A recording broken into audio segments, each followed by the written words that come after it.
शुरुआत करेंगे all India मजलिस इत्तेहादुल मुस्लिमीन के सरबराह असदुद्दीन ओवैसी पर कातिलाना हमले की मजम्मत में औरंगाबाद में एमआईएम लीडरों ने डिवीजनल कमिश्नर ऑफिस के रूबरू एहतिजाजी धरना दिया।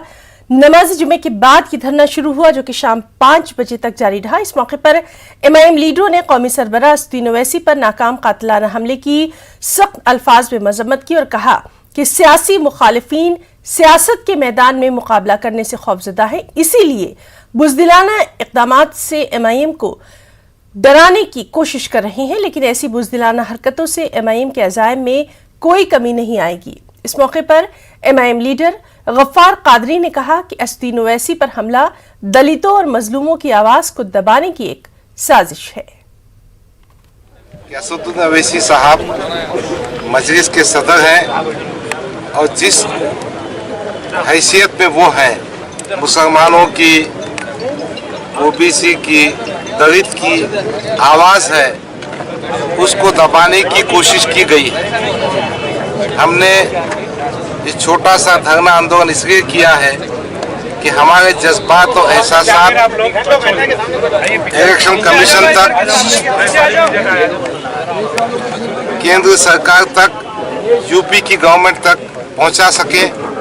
हम इस पूरे हमले की मजम्मत करते हैं, निषेध करते हैं। कुल हिंद मजलिस इत्तेहादुल मुस्लिमीन के सरबराह असदुद्दीन ओवैसी पर हमले की मजम्मत के लिए अकोला एमआईएम की जानिब से एक एहतिजाजी धरना मुनज़्ज़म किया गया। एमआईएम के कारकुनों ने इस हमले को एक साजिश करार दिया है। उन्होंने इस मामले की सीबीआई जांच कराने के साथ साथ असदुद्दीन ओवैसी को सख्त सिक्योरिटी फराहम करने का भी मुतालबा किया। हमारी कुल हिंद मजलिस इत्तेहादुल मुस्लिमीन एमआईएम की जानिब से हम ये प्रशासन से अपील करते हैं कि जो लोग इनमें शामिल है, जो लोग इस योजना में, इस कट कारस्तान में शामिल है, उन पर कड़ी से कड़ी कार्रवाई की जाए और ये केस सीबीआई को सौंपा जाए ताकि इसके अंदर जो चेहरे दबे हुए हैं, जो मास्टरमाइंड इस केस के हैं, वो बाहर आए। हमारा ऐसा मुतालबा था। हमने हमारे तौर पर निषेध भी व्यक्त किया। हम जिला एमआईएम और शहर एमआईएम के जानिब से प्रशासन को ये चेतावनी देते हैं कि ऐसा नहीं होता है तो एमआईएम इसके लिए उग्र आंदोलन करेंगी। और मजलिस इत्तेहादुल मुस्लिमीन के सदर असदुद्दीन ओवैसी पर हमले को लेकर पार्टी के रुकन पार्लियामेंट इम्तियाज जलील ने पूरे मामले में साजिश का सवाल उठाया है। इम्तियाज जलील ने न्यूज़ 18 से बातचीत में कहा कि हापुड़ पुलिस 2 लोगों को गिरफ्तार करके अपनी पीठ थपथपा रही है, लेकिन इसके पीछे एक बड़ी साजिश है। हमारे नुमाइंदे खुर्रम शहजाद ने उनसे इस मामले पर पूरी बातचीत की।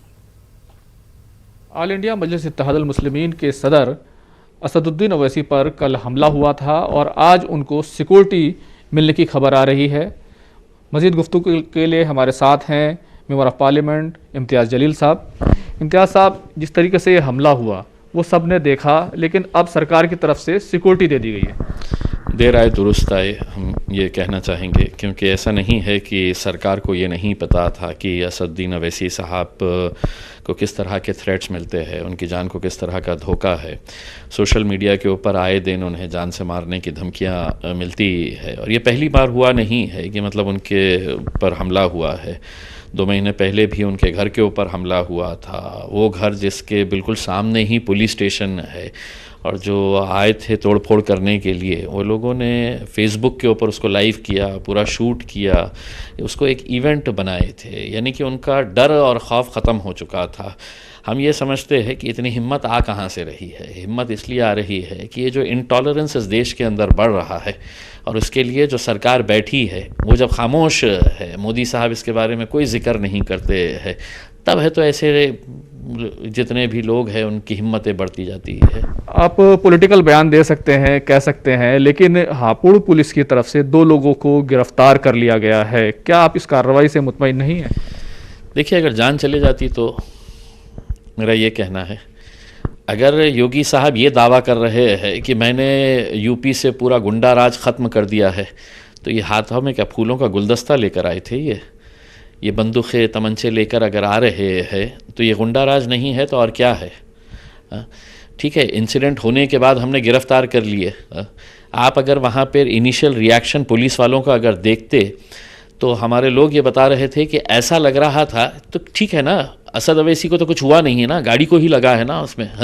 अगर आपका ये एटीट्यूड है तो अफसोस इस बात का है कि वो सिर्फ एक राजनीतिक पार्टी के अध्यक्ष नहीं है, वो है तो 4 बार के सांसद है, जिसको इसी पार्लियामेंट ने है तो बेस्ट पार्लियामेंटेरियन का भी अवार्ड दे रखा है।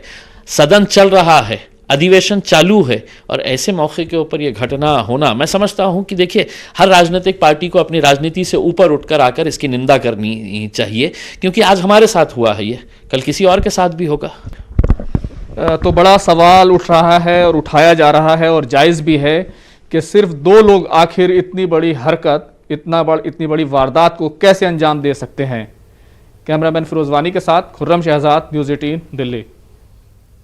एनसीपी के कौमी तर्जुमान और महाराष्ट्र के अक़लियती वजीर नवाब मलिक ने मालेगांव बम धमाका मुलजिमीन मामले में एक बयान देते हुए कहा कि जिस तरह से मालेगांव बम धमाका मामले के गवाह अपने बयान से मुकर रहे हैं, ऐसा महसूस होता है कि यह सब किसी के दबाव में हो रहा है। इससे शहीद ऑफिसर हेमंत करकरे की ईमानदारी पर सवाल उठ रहे हैं। लगातार मालेगांव बम ब्लास्ट में विटनेस हॉस्टाइल हो रहे हैं। जब ये मामला शुरू हुआ था, हेमंत करकरे साहब ने इसे क्रैक करने का काम किया। 26/11 के हमले में वे शहीद हो गए। विटनेस हॉस्टाइल होते समय कह रहे हैं कि एटीएस के दबाव में हमने बयान दिया। इससे सीधा मतलब निकलता है कि हेमंत करकरे साहब जो देश के लिए शहीद हुए, उनकी जो भी ईमानदारी थी उस पर सवाल खड़ा किया जा रहा है। जिस तरह से विटनेस हॉस्टाइल हो रहे हैं, सरकार केंद्र की बदलने के बाद जो सरकारी वकील थी उस पर दबाव डाला गया, जिस तरह से पूरा केंद्रीय एजेंसी का रवैया बदला, हमें लगता है विषय गंभीर है। जो भी पब्लिक प्रोसिक्यूटर है उसे ढंग से क्रॉस करना पड़ेगा और न्यायालय को भी इसका संज्ञान लेना पड़ेगा कि एक के बाद एक सभी विटनेस कैसे हॉस्टाइल हो रहे हैं। कहीं उन्हें पढ़ाकर तो हॉस्टाइल नहीं किया जा रहा है, ये सारे सवाल खड़े हो रहे हैं। लेकिन सबसे बड़ा सवाल है कि जिसने देश के लिए अपने प्राण गंवाए, उस अधिकारी की कार्रवाई पे सवाल सारे विटनेस कर रहे हैं। ये विषय गंभीर है। परमवीर सिंह जो इंतालिया बम प्लांट का अहम मुलजिम है, जिसने हुकूमत को गुमराह किया, मामला एटीएस के पास चल रहा था, लेकिन इस मामले को एनआईए के हवाले किया गया। एनआईए की चार्जशीट से ये साबित हो गया है कि इंतालिया का अहम मुलजिम परमवीर सिंह है। एंटालिया बम प्लांट केस का मुख्य मास्टरमाइंड है, जिसने सदन को गुमराह करने के लिए सरकार को गुमराह किया, लगातार सरकार को गुमराह करता रहा। उस अधिकारी का तबादला किया गया और वो अधिकारी जब एटीएस की जांच चल रही थी, बाद में एनआईए के पास मामला गया। एनआईए की चार्जशीट सीधे संकेत देती है कि एंटालिया मामले का मुख्य आरोपी परमवीर सिंह है। परमवीर सिंह के घर की मीटिंग का उल्लेख है, कुरकुरे बालाजी ईमेल का उल्लेख है, सीक्रेट फंड से 5 लाख रुपया दिया गया पूरे एविडेंस बदलने के लिए। एनआईए ने कहा कि हम आने वाले दिनों में चार्जशीट एडिशनल फाइल करेंगे। एनआईए केंद्र के इशारे में परमवीर सिंह को बचा रही है। परमवीर सिंह के जरिए भारतीय जनता पार्टी और केंद्र की सरकार राजनीति कर रही है। झूठे आरोप अनिल देशमुख पर लगाए गए। परमवीर सिंह का ईडी का सारा बयान फर्जी, मनगढ़ंत और सरकार को बदनाम करने वाला है। चार्जशीट में बयान है, न्यायालय के सामने बहस होगी और किस तरह से सारे चीजें जो भी हुई है, जो इल्जाम आयद किए गए, वो राजनीति से प्रेरित थे। हमें लगता है केंद्र की सरकार परमवीर सिंह के जरिए राजनीति कर रही है, परमवीर सिंह को एक गंभीर मामले में बचा रही है। आने वाले दिनों में न्यायालय में जो भी सच्चाई है वो सामने आएगी और दूध का दूध, पानी का पानी होगा।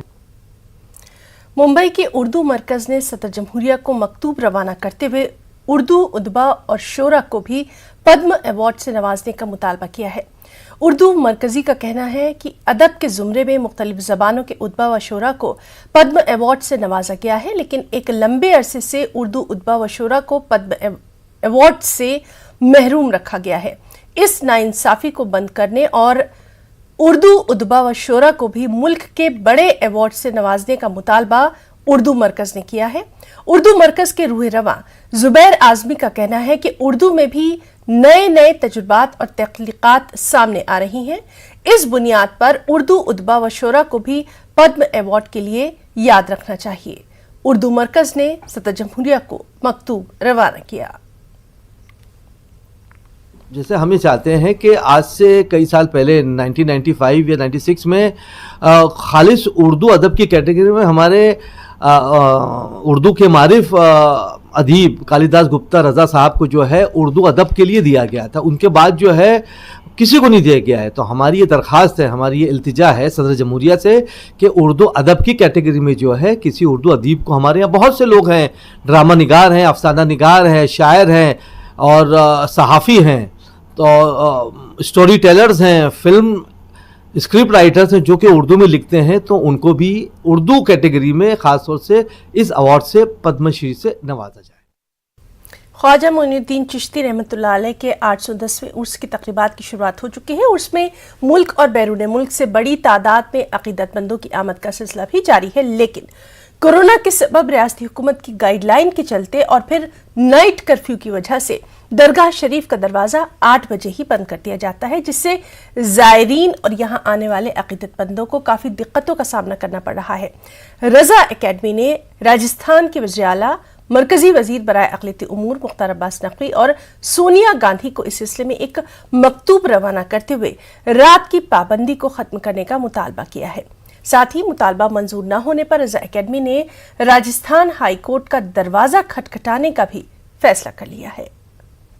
अजमेर शरीफ में रात का कर्फ्यू नाफिज है और दरगाह शरीफ पर के अहाते में 8 बजे के बाद किसी का दाखिला नहीं हो सकता है, उनके दाखिले को ममनू करार दिया गया है।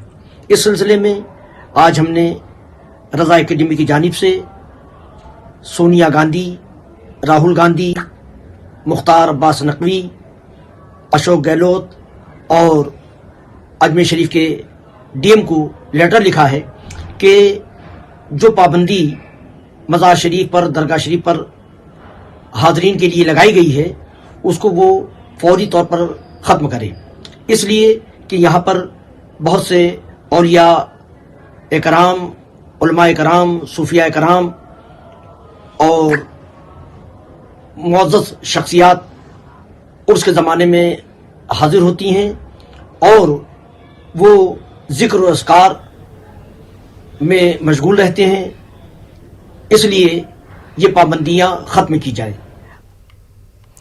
जय संविधान संगठन के बानी lieutenant commander doctor Aleem Patel और मुस्लिम लीग लीडर इमरान अशरफी को अमरावती पुलिस कमिश्नर दफ्तर ने 2 साल के लिए जिला बदर किया था, जिसको लेकर शहर की सियासत गर्मा गई है। पुलिस कमिश्नर दफ्तर ने जिला बदर की इस कार्रवाई के हुक्मनामे में डॉक्टर अलीम पटेल और इमरान अशरफी पर मुख्तलिफ दफात के तहत दर्ज मुकदमात का हवाला दिया था। हालांकि डिवीजनल कमिश्नर ने पुलिस कमिश्नर की इस कार्रवाई पर स्टे दे दिया है। ताहम जय संविधान संगठन के ओहदेदारान ने प्रेस कॉन्फ्रेंस कर पुलिस की इस कार्रवाई को कानून की खिलाफ वर्जी करार दिया।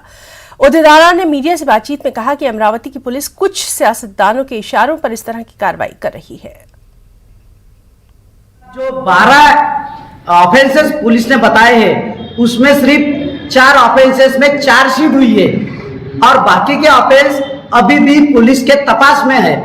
और मुंबई पुलिस एक्ट ऐसा कहता है कि जिस ऑफेंस में कम से कम 4 ऑफेंस में अगर किसी को सजा होती है और ऐसे ऑफेंस में सजा होती है कि जो समाज में रहने लायक नहीं है, ऐसे ऑफेंस अगर कोई दर्ज है या सजा हुई है तो ऐसे कंडीशन में कोई आदमी को तड़ीपार किया जा सकता है।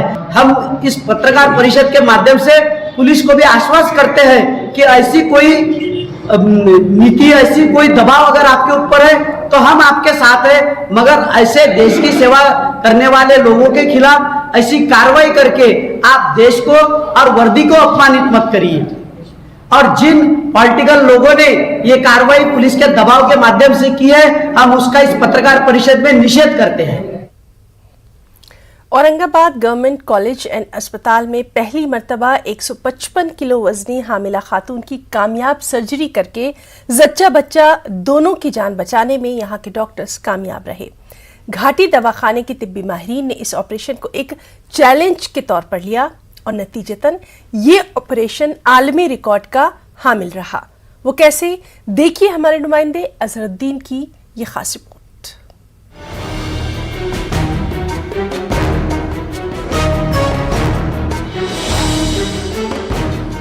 औरंगाबाद के मज़ाफ़ाती इलाके मसारवाड़ी के साकिन गुड्डी शेख दूसरी मर्तबा उम्मीद से थी।